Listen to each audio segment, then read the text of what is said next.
अस्सलाम वालेकुम स्टूडेंट्स। इस लेक्चर में मैं आप लोगों के साथ ऑटम 2009 का क्वेश्चन नंबर 1 डिस्कस करूंगा, जो कि जॉब कॉस्टिंग का क्वेश्चन है। ठीक है ना। और जितने भी मेरे इनरोल्ड स्टूडेंट्स हैं वो अगर ये हैंड आउट लेना चाहते हैं तो वो मुझे ज़रा इस नंबर पे मेरे नंबर पे व्हाट्सएप कर दें, मैं आपको हैंड आउट दे दूँगा। क्वेश्चन को सॉल्व करना स्टार्ट करते हैं विदाउट वेस्टिंग एनी टाइम। सवाल कहता है कि Ahmar and company is engaged in production of engineering parts. It receives bulk orders from bicycle manufacturers and follows job order costing. On 1st of July 2008, two jobs were in progress, whereas two jobs were opened during the year. The details are as follows. अच्छा, two jobs were in process का मतलब ये है कि दो jobs ऐसी थी जिस पे पिछले साल कुछ काम हुआ था और बाकी काम इस साल होगा। ठीक है ना। और वो जॉब्स ए और बी हैं। कैसे? क्योंकि इन दोनों का ओपनिंग वर्क इन प्रोसेस आ रहा है और वो 1.4 और 2.5 मिलियन आ रहा है। जबकि उसने जैसे कि कहा था कि दो जॉब्स पर इस साल काम करना शुरू किया, तो वो सी एंड डी हैं क्योंकि इनका ओपनिंग WIP कुछ भी नहीं आ रहा और इसी साल सारा काम हुआ। अच्छा, सवाल में और बोलता है कि the details are as follows: work in process, opening, raw materials issued from stores, direct labour hours, rate of direct labour per hour. Other related information is as follows: factory overheads is applied to the jobs at ₹10 per hour. Actual factory overheads for the year amounted to 900,000. Under over applied factory overheads are charged to profit and loss account. Job A was completed during the year. All the goods were shipped to the customer. Job B was also completed during the year. However, 10% of the goods were rejected during inspection. These were transferred to Job C, where they will be used after necessary adjustments. सवाल की requirement है: prepare journal entries to record all the above transactions, 14 marks. मैं journal entries के साथ साथ आप लोगों को इसके टी अकाउंट्स भी बनाना सिखा दूंगा, ताकि अगर आप लोगों के सवाल में कोई टी अकाउंट्स वगैरह बनाने का भी क्वेश्चन आए तो वो भी आप अटेम्प्ट कर सको। ठीक है, तो स्टार्ट करते हैं। सबसे पहले तो हम अपनी कुछ जर्नल एंट्रीज़ पास करते हैं। देखें, अगर हम ओपनिंग WIP की बात करते हैं ना, तो ये ब्रॉड डाउन बैलेंस है। अकाउंटिंग में आपने पढ़ा हुआ है कि ब्रॉड डाउन बैलेंस की कोई डबल एंट्री नहीं होती है। ये तो वो अमाउंट है जितने अमाउंट का काम पिछली बार या पिछले साल हो चुका था। इस बार raw material issued from stores से 8 लाख, 1.2 मिलियन, 1.5 मिलियन और 6 लाख रुपए का रॉ मटेरियल इशू हुआ है और ये मुख्तलिफ़ प्रोसेस में या जॉब्स में इस्तेमाल हुआ है: जॉब ए में, जॉब बी में, जॉब सी में और जॉब डी में। तो इसकी जो डबल एंट्री पास होगी वो ये होगी कि जॉब ए, इसी तरह से job B, job C, job D, job A, job B, job C और जॉब डी, ये अकाउंट्स डेबिट होंगे। ठीक है ना। और रॉ मटेरियल का, ये जो मटेरियल का अकाउंट है वो क्रेडिट होगा। अच्छा जी, अमाउंट्स क्या होंगे सर? जॉब ए डेबिट होगा 8 लाख रुपए से, जॉब बी डेबिट होगा 12000000, 1.2 मिलियन से, फिर 1.5 मिलियन और फिर 600,000, और इसका टोटल बनता है 4.1 मिलियन। तो मटेरियल का अकाउंट जो है वो 4.1 मिलियन से क्रेडिट हो जाएगा। ठीक है, ये आपके पास जो आपने रॉ मटेरियल इस्तेमाल किया है उससे रेलेवेंट एंट्री पास होगी। ठीक है, आपने क्या करना है, आपने job A, job B, job C, job D को डेबिट कर दिया जितना मटेरियल इस्तेमाल किया, और मटेरियल के अकाउंट को क्रेडिट कर दिया। इसी तरह की जो सिमिलर एंट्री है वो पास होगी हमारी लेबर की, यानी कि जो हमारा डायरेक्ट लेबर का एक्सपेंस है उसकी। जॉब ए, बी, सी और डी जो जॉब्स है रेलेवेंट वो डेबिट हो जाएंगी। जॉब ए कितने से डेबिट होगी? 20,000 घंटे लेबर के इस्तेमाल हुए हैं और 1 घंटे की पेमेंट 20 रुपये है, 4 लाख से। जॉब बी पर 30,000 घंटे इस्तेमाल हुए हैं और 1 घंटे की पेमेंट 18 रुपये, तो 5,40,000। जॉब सी पर 15,000 घंटे लेबर के इस्तेमाल हुए हैं और 1 घंटे की पेमेंट है 16 रुपये। जॉब डी जो है उस पर 18,000 घंटे का काम हुआ है और 15 रुपये की पेमेंट है। और क्रेडिट क्या होगा? Payroll account. पेरोल की डबल एंट्रीज जो है वो एक सेपरेट लेक्चर में हमने डिस्कस भी की हुई हैं। पेरोल अकाउंट जो है उसमें से डिडक्शंस वगैरह होती हैं, वो एक अलग कहानी। तो ये बनता है टोटल 1.4,145,000। ठीक है जी, ये आपकी एंट्री हो गई लेबर के एक्सपेंसेस की जो आपने इनकर किए हैं। अच्छा, फिर फैक्ट्री ओवरहेड्स अप्लाइड। मैं ये कहना चाहूँगा कि यहाँ पर मैं आप लोगों को सिर्फ ये सवाल सॉल्व कर कर दिखा रहा हूँ। बेसिक लेक्चर्स जो है वो आप देखेंगे तो इसकी अंडरस्टैंडिंग भी बनेगी कि क्यों किस चीज़ को डेबिट कर रहे हैं, वो हम यहाँ पे डिस्कस नहीं कर रहे। Factory overheads is apply to the job at ₹10 per direct labour hour. तो अप्लाइड फैक्ट्री ओवरहेड्स की एंट्री: जॉब ए पे 20,000 लेबर के घंटे लगते हैं, पारा रेट 10 रुपये का है तो 2 लाख हुआ। जॉब बी पर 30,000 घंटे लेबर के लगते हैं, पारा रेट 10 रुपये का है तो 3 लाख हुआ। जॉब सी पर 15,000 घंटे लेबर के लगते हैं, पारा रेट 16 रुपये है तो 2,40,000 हुआ। जॉब नंबर डी पर 18,000 घंटे लेबर के लगते हैं, पारा रेट 15 रुपये है तो 2,70,000 हुआ। और इसका टोटल जो है वो 10,10,000,000। ठीक है, मैं ज़रा रीचेक कर लूँ। 2 लाख, 3 लाख, अच्छा सॉरी ये भी 10 रुपये होगा ना, सॉरी ये मैंने 2 गलतियाँ कर दी जल्दी से सॉल्व करने में। 8,30,000 टोटल, 10 रुपये का आपका रेट आ रहा था। और फैक्ट्री ओवरहेड्स का अकाउंट जो है वो 8,30,000 रुपये से क्रेडिट हो जाएगा। ये अप्लाइड फैक्ट्री ओवरहेड्स की डबल एंट्री है। मैं फैक्ट्री ओवरहेड्स का टी अकाउंट भी बना दूंगा इस सवाल में, ताकि आप लोगों को बातें और क्लियरली समझ में आ जाए। Actual factory overheads for the year amounted to 900,000 rupees. जो आपके एक्चुअल फैक्ट्री ओवरहेड्स है उसकी आप डबल एंट्री पास करते हैं। फैक्ट्री ओवरहेड्स का अकाउंट डेबिट 9 लाख, और बैंक से अगर पेमेंट हुई है तो बैंक क्रेडिट 9 लाख, यहाँ पे कुछ लिखा हुआ नहीं था। ठीक है जनाब। उसके बाद under over applied factory overheads are charge to profit and loss account. अच्छा, फैक्ट्री ओवरहेड्स का टी अकाउंट भी मैं बना दूंगा, लेकिन अंडर या ओवर अप्लाइड है क्या है? देखो एक्चुअल खर्चे 9 लाख हैं, ठीक है, आई रिपीट एक्चुअल खर्चे 9 लाख हैं। 8,30,000 रुपये अप्लाइड या एब्जॉर्ब्ड है, तो इसका मतलब 70,000 रुपये अंडर अप्लाइड है। और अगर अंडर अप्लाइड है तो वो प्रॉफिट एंड लॉस अकाउंट में एज एन एक्सपेंस बुक होने चाहिए, यानी कि profit and loss account debit हो जाएगा। Profit and loss account debit हो जाएगा 70,000 रुपये से, ठीक है। P&L अकाउंट डेबिट 70,000 रुपये, और फैक्ट्री ओवरहेड्स का जो अकाउंट है वो क्रेडिट हो जाएगा 70,000 रुपये से। हमेशा अगर आपके पास अंडर अप्लाइड है तो प्रॉफिट एंड लॉस अकाउंट आपको डेबिट करना होगा लाजमी तौर पर, ये आप जानते हैं, ठीक है, जो लेक्चर्स बेसिक थे उसमें से। Job it was completed during the year, all the goods were shift to the customer. जब कोई जॉब कंप्लीट होती है तो उसको हम फिनिश गुड्स में सबसे पहले ट्रांसफ़र कर देते हैं।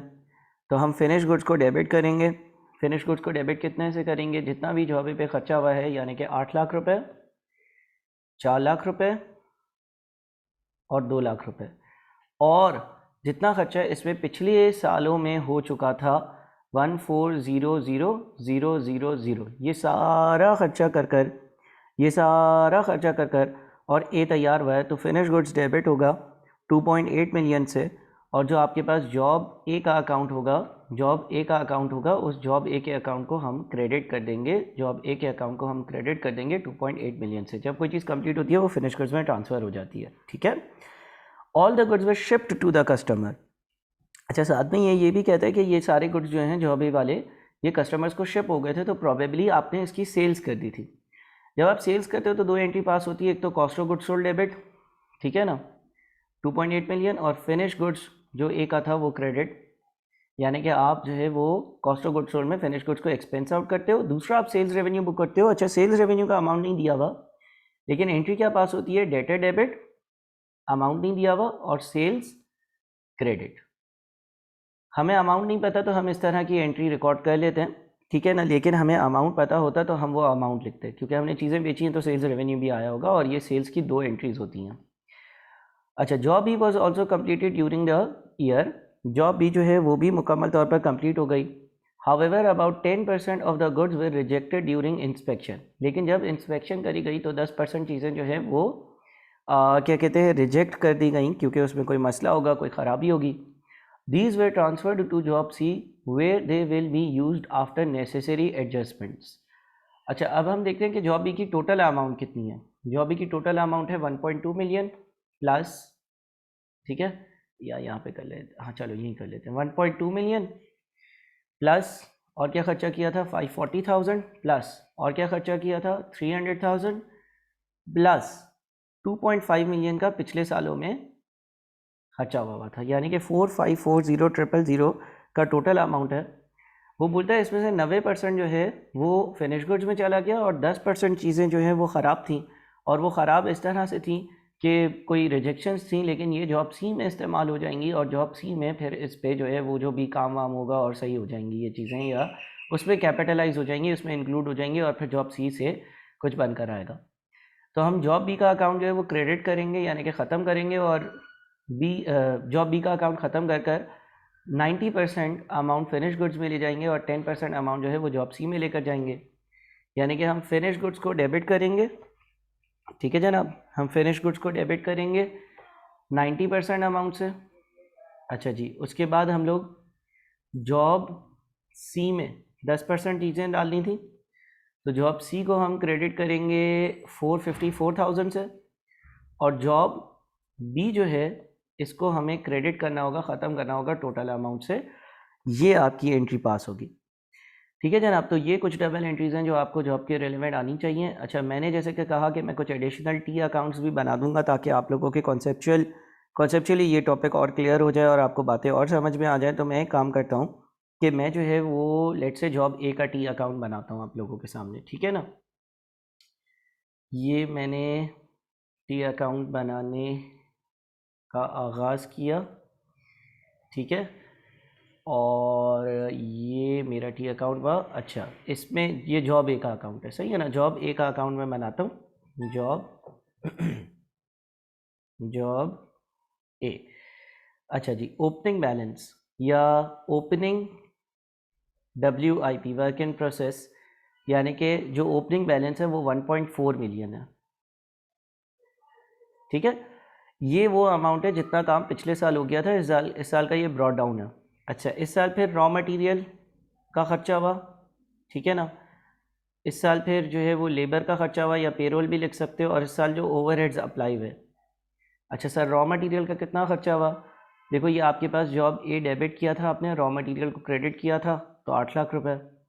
फिर लेबर के लिए आपने जॉब ए को डेबिट किया था और पेरोल को क्रेडिट किया था 4 लाख रुपए। फिर ओवरहेड्स आपने अप्लाई किए थे, जॉब ए को डेबिट किया था, फैक्ट्री ओवरहेड्स को क्रेडिट किया था 2 लाख रुपए, ठीक है। ये सारे खर्चे आपने इंक्लूड करे। फिर आपने ये देखा था कि भाई जॉब ए जो है वो कंप्लीट हो गई, और जब कोई जॉब कंप्लीट हो जाती है तो वो फिनिश गुड्स में चली जाती है, तो फिनिश गुड्स को आपने डेबिट करना।